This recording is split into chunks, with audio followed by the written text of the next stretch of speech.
Hello, movie lovers, and welcome to the show. So today I have my good friend Jason Pitts with me. I just also want to point this out to Anastasia can't make it because of the fact that she's actually filming right now. She had to go through a couple of reshoots and things like that, so she's not going to be able to make it. But she'll be back again next Sunday for our finale review for that. I know that Jason's not going to be able to make it or anything, but I'm thinking about doing like a special episode with him and I together where he can get his thoughts out as well, because I want you guys to get Jason's thoughts out as too. So we'll probably do that. What do you think, Jason?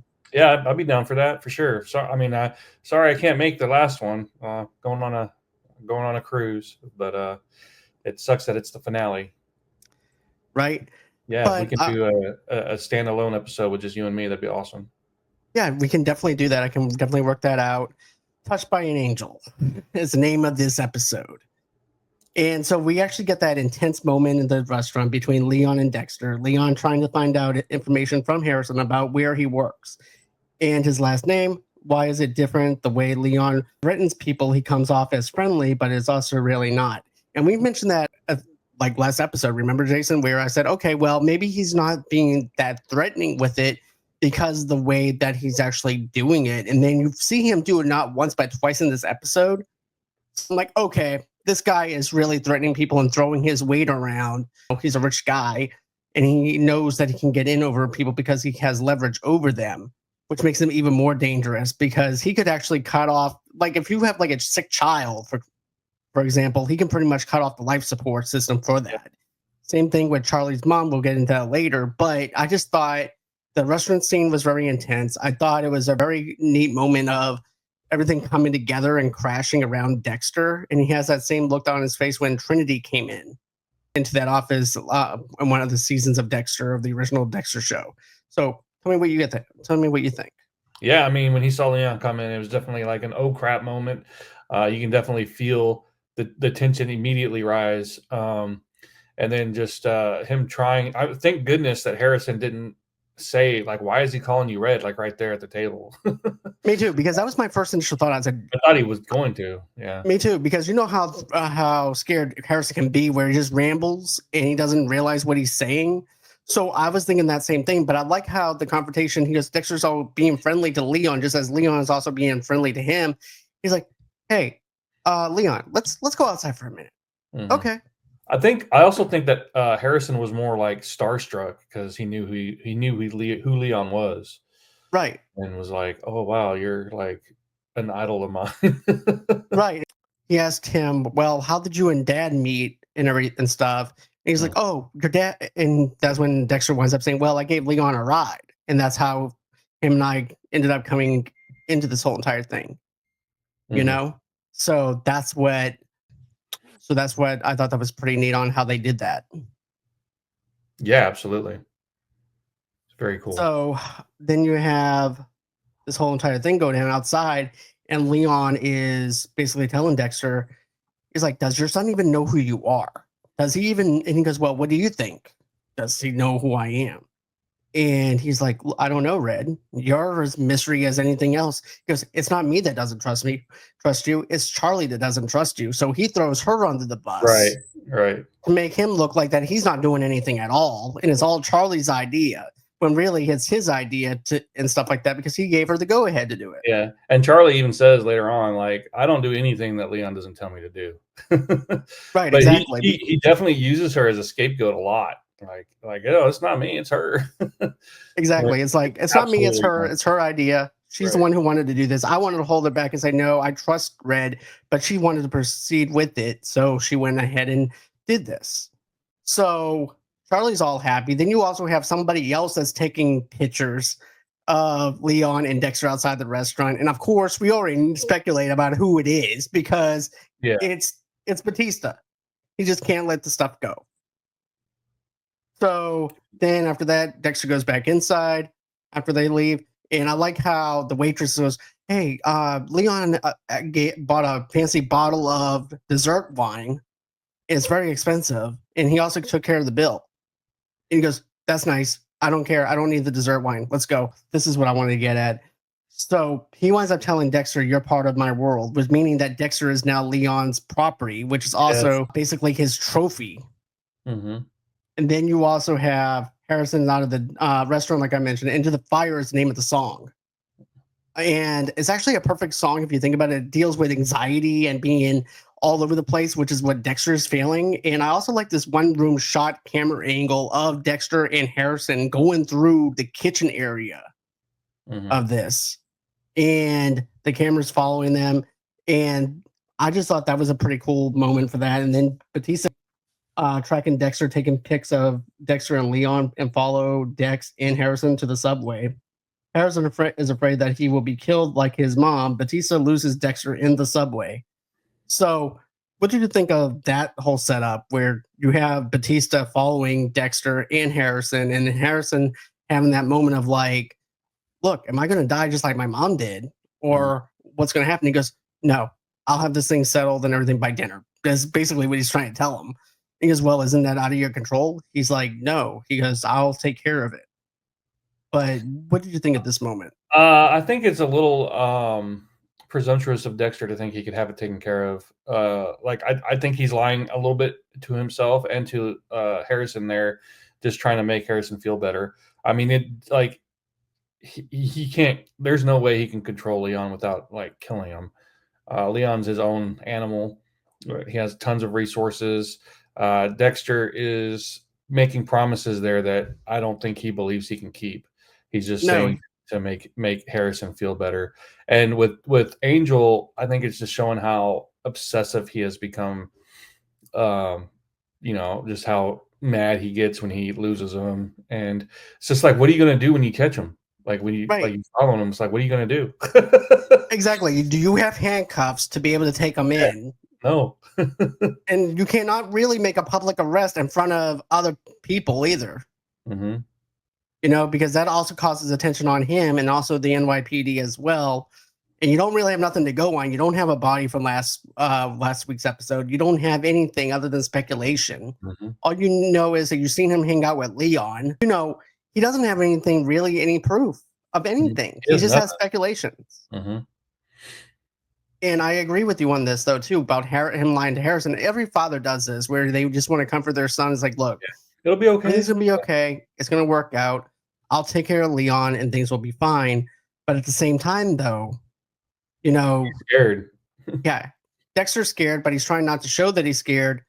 But he's also seeing a little bit of history repeating, I think, too, because it's similar to Rita dying. Mm-hmm. And that's also where Harrison is also being scared as well with this. And he has every right to be scared because he doesn't want to die. He's young. He still has his life ahead of him and stuff like that. And then, Dexter winds up telling him, hey, look, this is how Leon and I came together with this. Because remember, whenever he tells him before he goes into the subway system, he tells him, well, Leon has this serial killer party. And he goes, well, and I ended up killing the dark passenger. And that's how I became him and took his persona because I wanted to know what this like-minded group is all about. Yeah. Right. So, and then he also tells him about the Gemini killers and how it was only not just one, but twins. And Harrison is kind of like struck back. It's like, wow, my dad took care of not one, but 3 serial killers at one time. Yeah. So that was pretty neat. But then you also have Harrison going back to his job after everything went down. And Harrison declines the catering job for $40 an hour after he finds out that Leon is actually doing the gala for the police officers foundation and stuff like that. And he says, no, I can't do that. And you can definitely tell how tense he is with that because of the encounter that they just got done about 20, maybe 30 minutes ago. Yeah, he doesn't want now to do with him. Right, exactly. And I don't blame him. I really don't, because he's, number one, Leon's rich. Number two, he can get him killed anytime he wanted to. Mm-hmm. And then you have Charlie, who ends up ordering room service and requires Harrison to come up there to see her. And, and then Stefan said, hey, look, you got a request. He goes on ahead, goes in the elevator, and he goes up to the room, and it's Charlie. He doesn't know that it's Charlie because he doesn't know who she is up until she takes out her gun on the table and explains that she works for Leon. And then she wants to know why his last name is not Schmidt. And why, and of course, he's lying a little bit to her about that. But what did you think the whole entire encounter? It showed how quick thinking that Harrison has, because yes, he technically was lying, but the lie was hidden in the truth. And later on, Dexter's just like, no, you did the right thing. Like, some of the best lies wrapped in truth are great, you know. And like he told her the truth, but you know, it was a lie. Right, it was like a half truth thing. Yeah, half truth, half lie thing. Yeah. And it's Dexter's like, hey, that's perfect.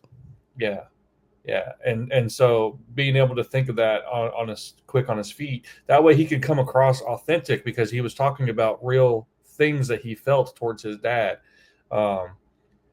He just, you know, wrapped that in a little bit of a lie about the last name, but everything else was authentic and was true.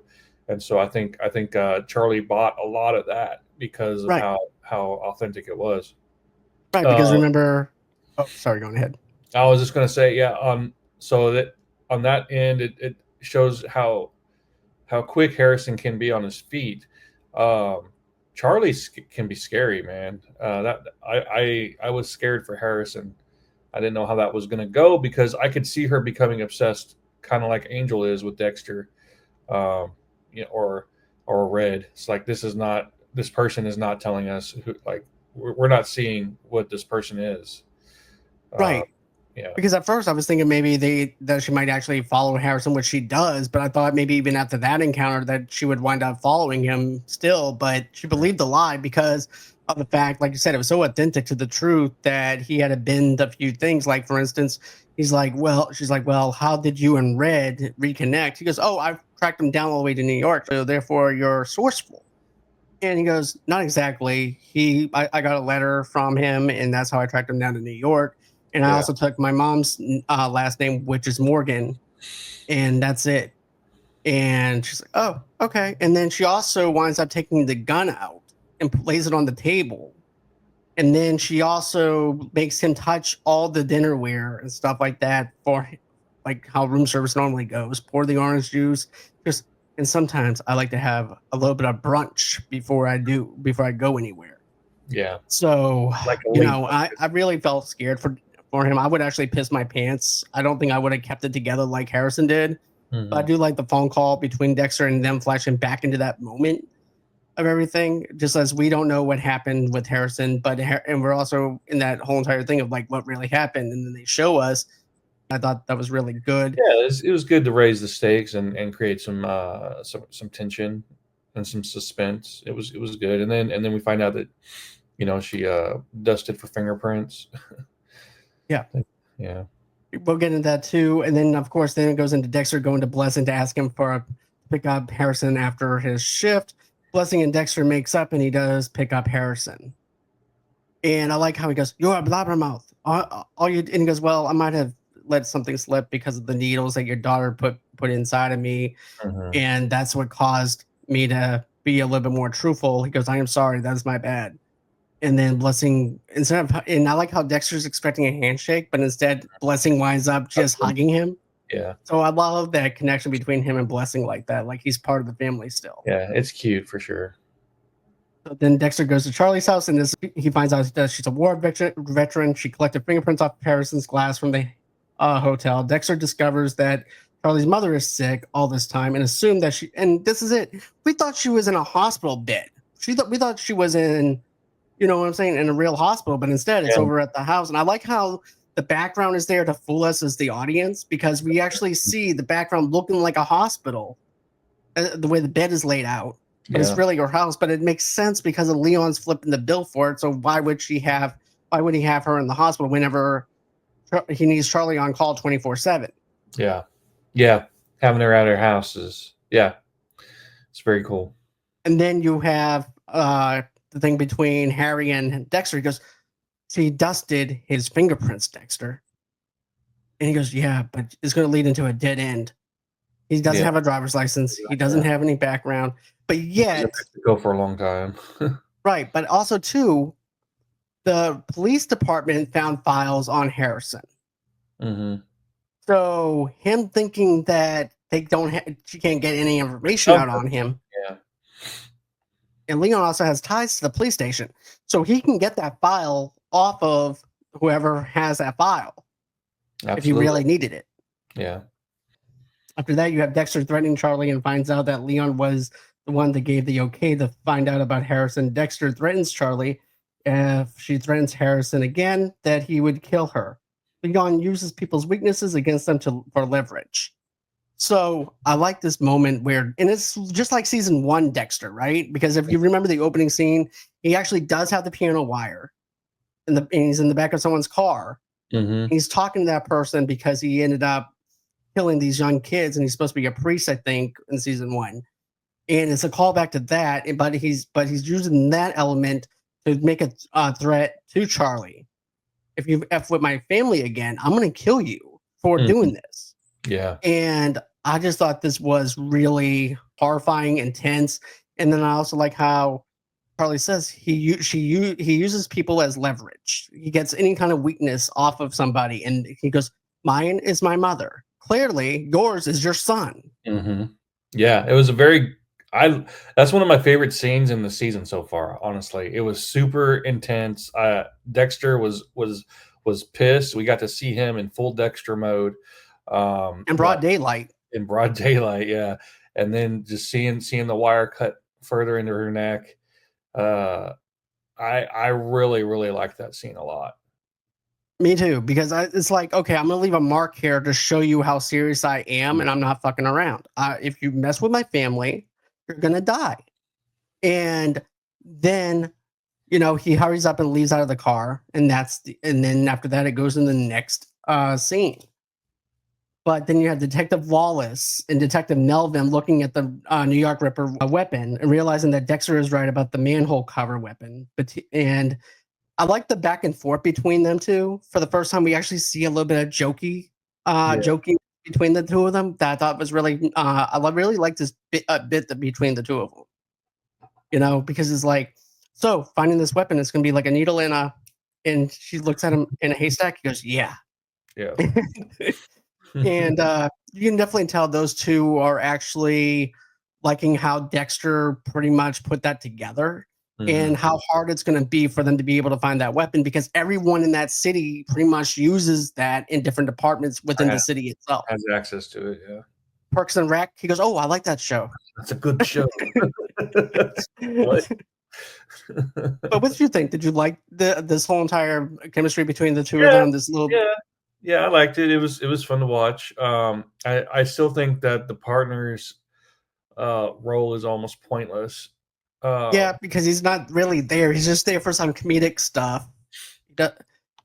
It leads me to like, there's so much left that is unanswered. Like, I'm wondering how they're going to wrap everything up in one episode, unless they leave some lingering questions for the next season. I think that right now, the New York Ripper is is that going to be resolved this season or not? I don't think that's going to be resolved this season. I think Leon is the big bad now. Because at first I'm like, okay, maybe he'll go in and kill Leon in episode 9 or something. And I was thinking, okay, well, that's not going to be the big bad. The big bad at the end of the season is going to be the cliffhanger of the New York City Ripper. I also think that Al could come back too. Al's kind of hanging there. I think it's very possible we'll see him come back in the next episode and have that be wrapped up too. Right, because I think Al is the one who, I still say Al is the one who gave Leon a call and say, hey, look, there's something strange going on with Red. He keeps on calling me. I know that we had plans to meet up, but he keeps on forcing his way into wanting to meet up with me, and it's just very creepy. Or maybe he called Charlie. Well, I know that he said he talked to Leon, though. Yeah, he did, yeah. So that's what made me speculate that maybe that's how he became even more aware of what's really going on, and people are disappearing around Red and also around this dinner that they've been having. Made me think that, Then you have Batista, who walks in to the PD upon Wallace's request. He wanted to get Leon's license number Detective Wallace tells him to pack his things and leave New York, or else she will arrest him for impersonating an officer, which I mentioned, which is also a federal crime. I would, you know what though? I think that she should have went on ahead and escorted him out of New York. That way, she knew that he was going to leave. Oh, yeah. Because if he hadn't, here's the thing: if this guy's coming in over 3 or 4 weeks with new stuff on Dexter and this speculation, you already know this man can't let it go. And I know you're trying to give this guy the benefit of the doubt, but you need to escort his ass out of the city if this is the case. Yeah. What do you think? I think escorting him out is a little. I mean, I can see your point, but I mean, they have other stuff to do. It's just tell him to leave. I can see just telling him to leave and being like, if you hang around, we're going to arrest you. Just leave, go. I think a full escort or whatever out of the city is a little just like one police officer, one police car. You know what I mean? Yeah, they could probably, something small, but I get it. It's New York City. It's not like a small ass town where it's like Charming and Sons of Anarchy, where you can actually escort somebody out of the city. And then on his way out, he sees the gala poster and he sees Leon on it, and he's like, "Oh, that's the guy." Because that's the guy. And you know what though? I thought at first, whenever he was going to go in there, I thought he was going to try and sneak into one of the offices and get into one of the computers if he could, and try to look for a license plate number or something. But they also take his badge, which I thought they would actually do whenever you retire.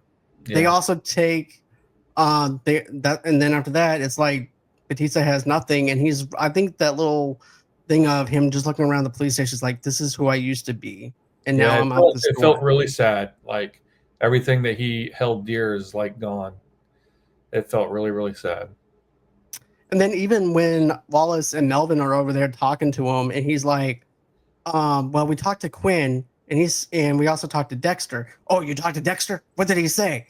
He's like, well, you were really saddened by Lagretta dying and Doak's dying, that it affected you and your job. He goes, that's not true.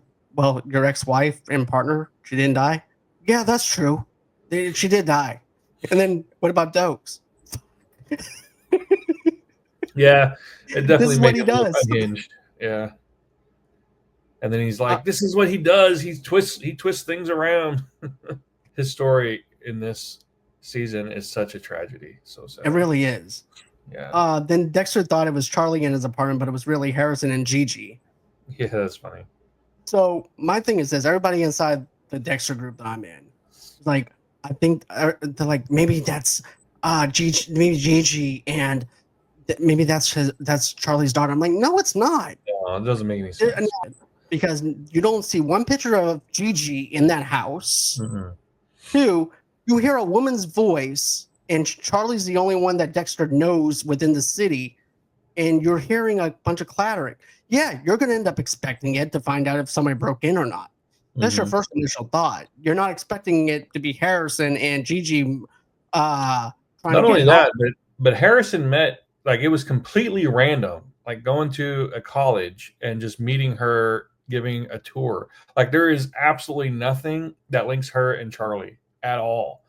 No. Like her being Charlie's daughter makes absolutely no sense. Like, there's no, there's no them meeting her was completely random. There was nothing set up about it.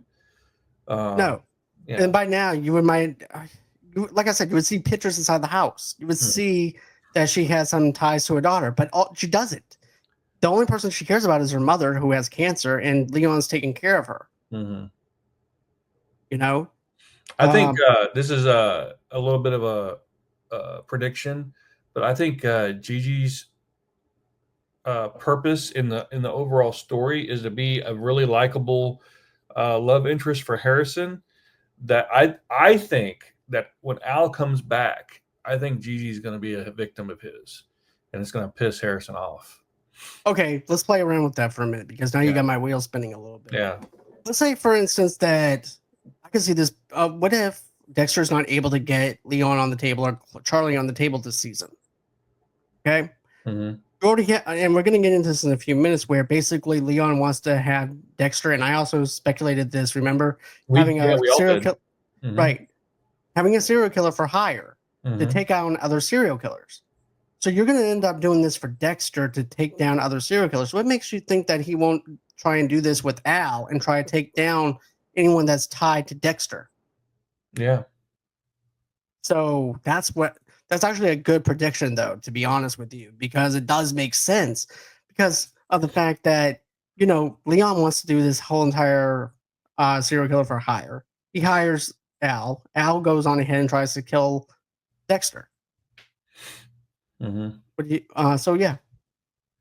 So now we actually have Leon. He wants to see Charlie's scar that Dex left on her neck. He thinks it's a message saying that Leon's still in charge. I'm like, no, you're not. You're so in yourself that you think that you're in control. It's about don't fuck with me or else I'm going to come after you. Charlie's like, I could have died. Exactly. He's like, this is amazing. This is amazing. Let me see your scar. He's so. And she's looking at him like, what the hell? I kind of feel like it's possible for Charlie to help Dexter at some point against Leon. That's a good speculation because other people are actually saying that too, that there's a chance that maybe Charlie might go ahead and do it. Because remember, she doesn't like serial killers at all because she said they're all sick fucks. Mm-hmm. And so. But a serial killer who kills serial killers, she might like. She might bend that. At least tolerate. Right, exactly. So that's a good speculation because of the fact that it's a serial killer killing other serial killers. So therefore, maybe she might be able to team up to help kill Leon and set it up, which he may not even put Charlie on that table if she does that. I don't think he would. I don't think he would. Yeah, Charlie doesn't fit the code. In a way, she does. And in a way, she doesn't. Like if she doesn't help Dexter, and because she sets up all these serial killer meetings and stuff like that, and also finds out different things about the serial killers, and also threatens Harrison with her gun, I can see him putting her on the table. But if he forgives her and if they team up, I see that saying him, okay, well, I forgive you for doing what you did, and you were under the influence of Leon, and he has his hooks in you, so I'll forgive you on this. So I can see that. And then Leon threatens Charlie with he goes, so, and he just randomly does it. Like he randomly does this stuff, right? He goes, so how's your mother doing? How's the treatment going? I think it's when he starts to suspect he's losing control of, like he'll just throw that out there as a reminder. Hey, I'm still in control. Exactly. That's what I'm getting out of it though too. Is like, look, I have to restore the balance and show people that I'm in control of this, and they're not, and they're nothing but pawns. And I'm going to use them any type of way I can to make that resourceful for me. And then, then all of a sudden now it goes into Charlie and Batista. Batista goes over to Leon's place and he goes, I got to tell Mr. Prater that he's in danger. He's in danger. And the guards just don't believe him or anything until Charlie winds up putting a kung fu move on him. And she goes, okay, tell me why he's in danger. Then he runs off at the mouth and says that Dexter's the Bay Harbor Butcher. So what do you think of that setup? I mean, it makes sense. He struck out at the NYPD and the detective. Like they told him to take a hike. Like really, Leon was, after seeing who he was and figuring that out, it was really his only move to go there. So Charlie, we got to see a little bit of Charlie's expertise, which was cool. Like it's funny because Batista beats the crap out of these three guys, and then this girl comes and beats, stops him, and you can see the look on his face. He was like, "Damn!" Right? It's like, okay, rent a cops, move out of my way, and then next thing you know, Special Ops Charlie comes into play, and then he's like, "Okay, I screwed up." Yeah, you got. But he's also telling and here's another thing though too, Jason. He's actually telling this to the wrong people, and he doesn't even know it. He doesn't even know it. And that's the tragic thing about that. He thinks he's saving him or trying to save him. But no. No. But we also know as viewers that, this guy is not as innocent as he makes it out to be. Mm-hmm. And he should also be wary of like, okay, why would a billionaire want to hang out with Dexter, who's used to be part of Miami Metro, who hunts down serial killers? Yeah. Another thing that never even crossed his mind is like he is the expert on the Bay Harbor Butcher. He knows who the Bay Harbor Butcher goes after. If he's seeing Dexter talking to Leon, he should know that there's something dirty about Leon. Right. Like if he thinks Dexter's after Leon, he should know that this guy is not a good guy, right? Exactly. Because that's who the Bay Harbor Butcher targets. So, but I think it's also to the thing too, though, that he's just so obsessed, he's Leon's blinded. Yeah, he's blinded by revenge, but not only is he blinded by revenge, but he's also blinded because of the fact that he sees the gala poster, and he's also thinking, "Oh, he's here for the cops, he's about donations and stuff like that, right?" Mm-hmm. So he's thinking that he's there for the like basically to help cops out and do this for people that are hurt in the line of duty. So he's also thinking along those lines of this guy is a good guy because he's doing something noble like this. Yeah, but he should know better. Like I agree. He knows who the Bay Harbor Butcher is. He knows what they're all about. If he sees the Bay Harbor Butcher and Dexter targeting this guy, he should know that this guy is not a good guy. No, and then also too, I need to also mention this as well, because remember after Leon winds up trying to see Charlie's scars, he gets a call from Dexter. Mm-hmm. He goes, "Look, when can I meet you?" And I like how the inner monologue is, because night on my table, that would be great. Yeah. And he pops out the little knife that he has, and Leon says, "Well, look, I can set something up for tomorrow afternoon." And he goes, "Well, I'd like for Charlie not to be there. I don't really trust her the way I trust you." So he's still trying to gain his trust enough to be by himself. And then after that, plan doesn't even work because of Batista. Yeah. So it would have worked if it wasn't for Batista. Well, we don't know that for sure, but he definitely would have got it closer. Right.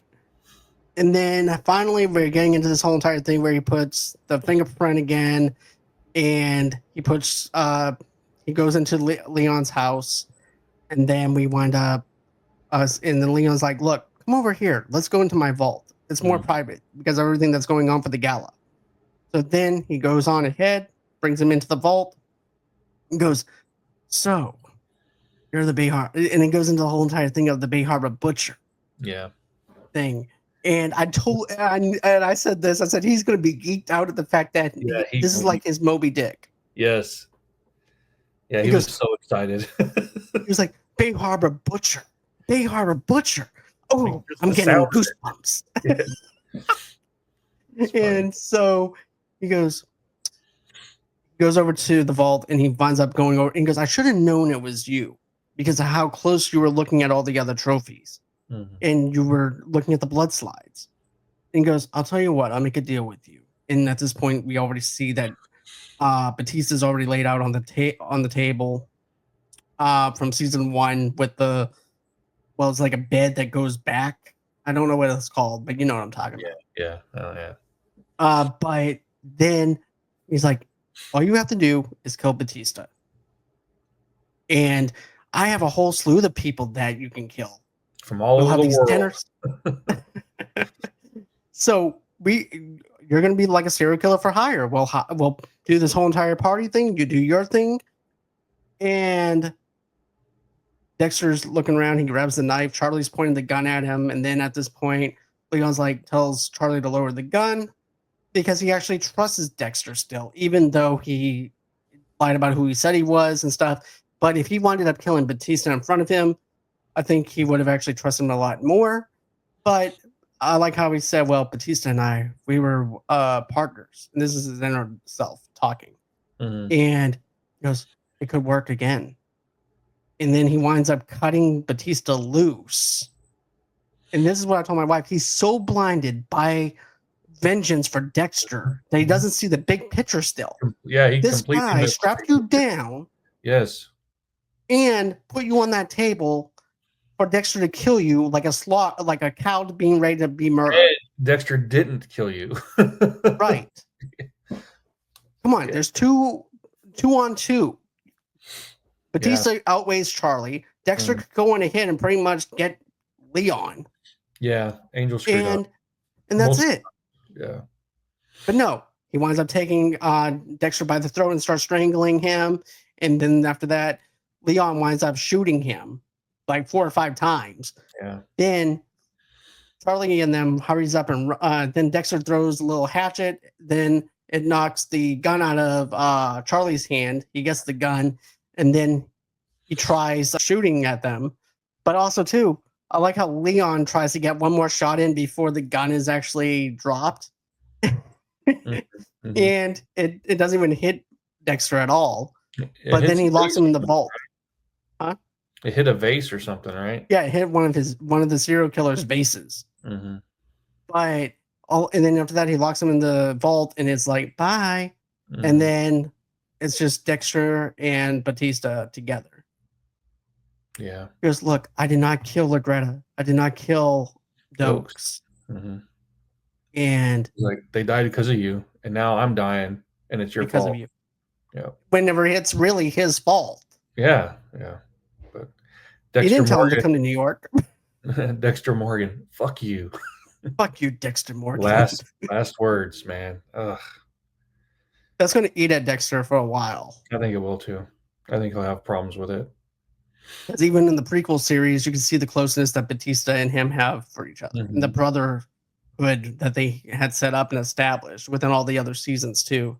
Mm-hmm. It was sad to see Batista go. My mouth fell open. It was sad to see him get so obsessed, and like this whole season was just like very, very sad. As a tragedy for Batista.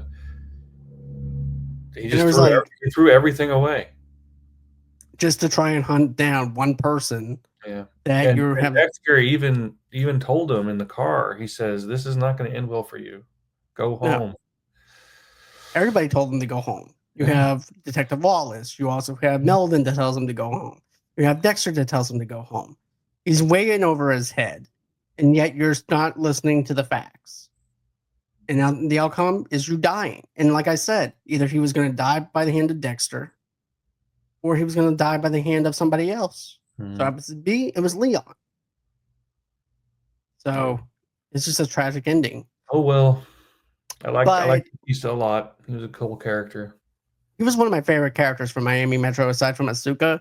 Yeah. But it was like, well, we only have 2 characters left from the legacy characters. And legacy characters to me is Quinn and Masuka, even though Quinn came in a little later.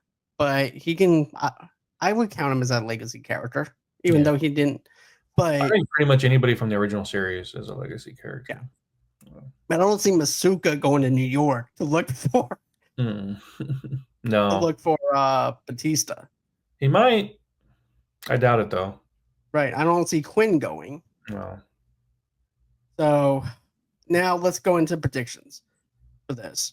Okay. So my prediction is this. I think, and I saw a little bit of the promo for episode 9. I don't know if you watched the promos or anything. No, I never watched the promos. This is my first time watching a promo, but basically what winds up happening is he winds up calling Harrison. Harrison does take the catering job.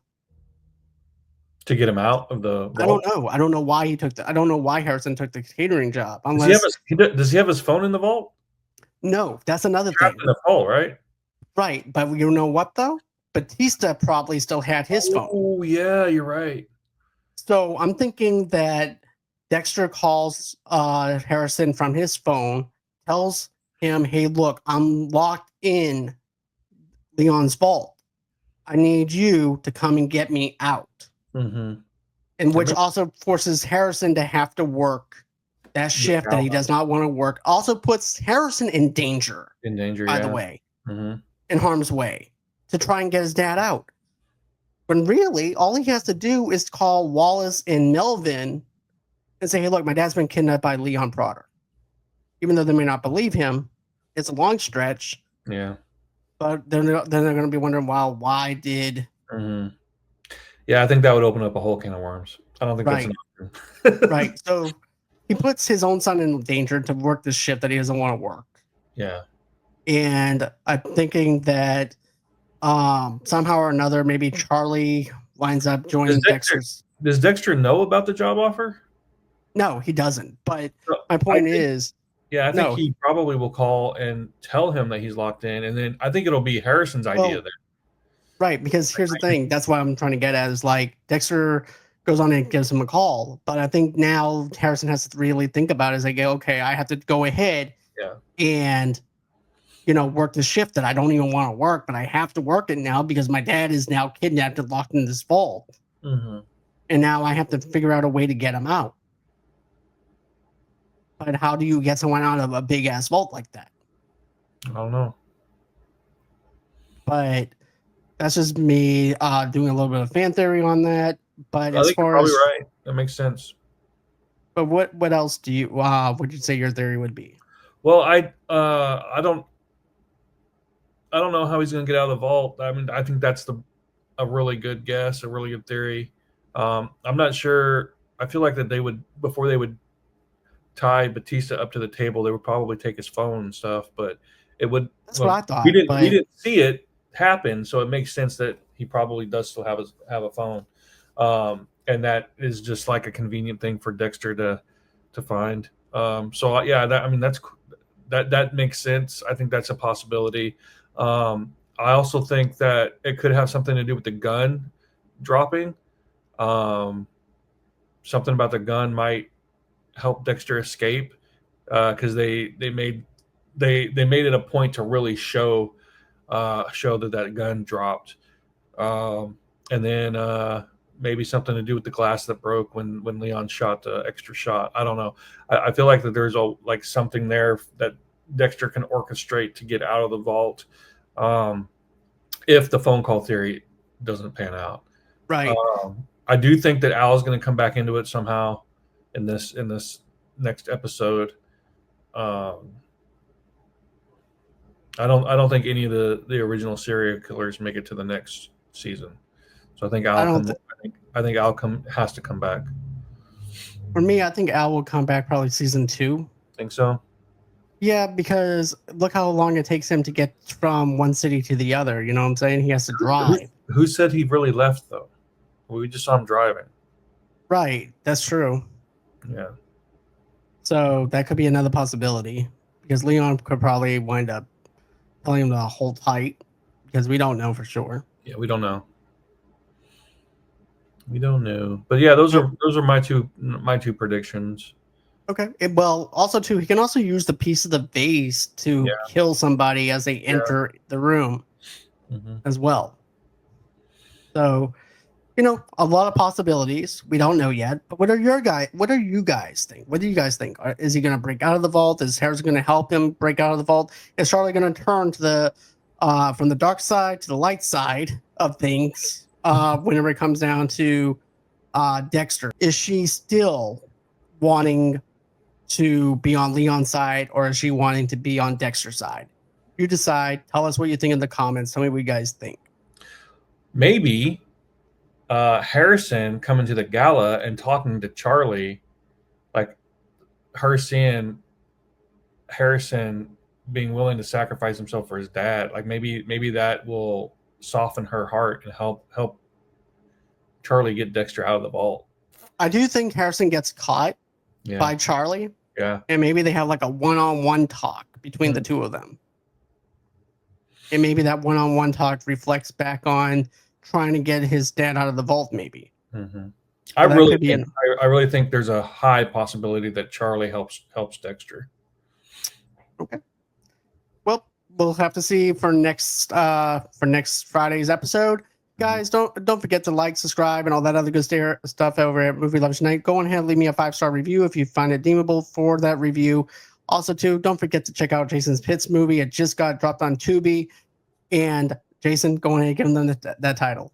Yeah, The Forest Through the Trees. It's on Tubi. It's on Amazon. It's on Hoopla. It's on all kinds of platforms. Fandango at home. Tons of stuff. Roku. We also have a store on www.lucidlakepictures.com. We have a store that's up. You can buy shirts. You can buy coffee cups. even baby onesies with demon cult stuff on it. So a lot of fun. So get your demon cult stuff today. Yeah. Arriving in holographic style. But yeah. So here we go. So I actually have my good friend and director coming in tomorrow as well. We're going to be talking Peacemaker season 2, episodes 1 and 2. We're going to be doing that 8 o'clock Central Time, 9 o'clock Eastern Time. We're going to be having Josh Prey back on again on September 10th for Who Asked for This movie. It's going to be about like, well, who asked for a Speed 2 when Speed 1 was so good? Why do we have to have this sequel or this prequel or this spinoff movie? So that's going to be what the main theme is for that. And then I'll have my good friend Zoe coming in. We're going to be talking about Rookie of the Year. So that's going to be on September 2nd at 8 o'clock Central Time, 9 o'clock Eastern Time for that. And yeah, guys, thank you so much for listening and watching these reviews. We do appreciate it. Go on ahead, check out Anastasia's page, everything in the links below. And yeah, have a great and safe trip, Jason. I do appreciate you coming on for all 9 of these episodes. I do appreciate it. Thank you. Very welcome. All right, guys. Later. Bye.